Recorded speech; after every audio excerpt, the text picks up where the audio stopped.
Alors l'économie de demain, c'est une économie dans laquelle on mélange les compétences de chacun pour pouvoir créer des nouveaux services. Et ces nouveaux services, en fait, doivent s'appuyer sur une bonne partie de processus qui vont être automatisés de manière à ce qu'on puisse mettre davantage d'humains dans les relations. Et typiquement dans la médecine, ce que je fais, c'est la préparation des consultations. Donc c'est revoir préparer plein de questions, poser plein de questions aux patients avant la consultation, de manière à ce qu'une bonne partie de la consultation soit déjà faite avant même la consultation, de manière à dégager du temps entre le patient et le médecin pour un échange plus humain. Le numérique permet en fait d'accéder à un service à toute heure.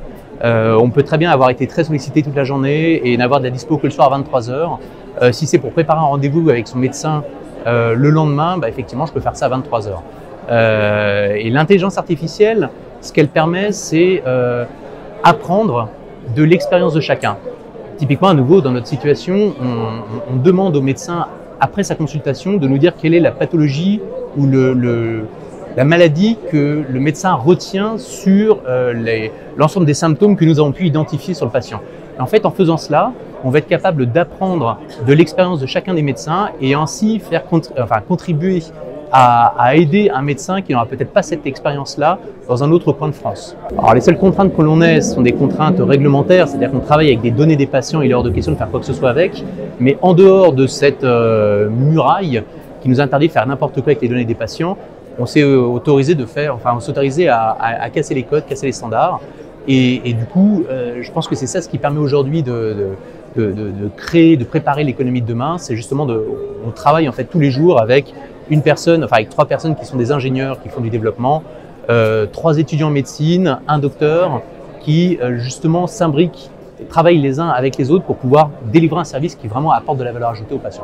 Ça nous permet déjà de mettre un petit peu en avant l'expérience que l'on a avec le groupe SOS, puisqu'en fait ce que l'on fait, c'est qu'on a un premier projet qu'on a mis en œuvre avec eux qui consiste dans un EHPAD, donc une maison de retraite, d'aider les infirmières ou les agents d'EHPAD qui n'ont pas forcément la bonne culture médicale pour faire un diagnostic du patient, d'évaluer s'il y a un danger avec le patient ou pas. Donc en fait, notre intelligence artificielle va les épauler.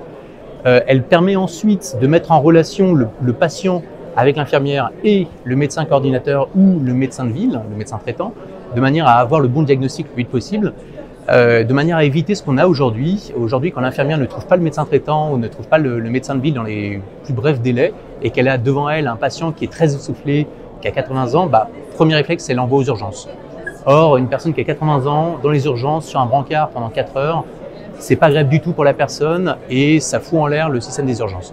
Donc du coup, c'est là où l'IA, l'intelligence artificielle, peut énormément aider en épaulant une infirmière à prendre les bonnes décisions et trouver la bonne aide auprès des médecins.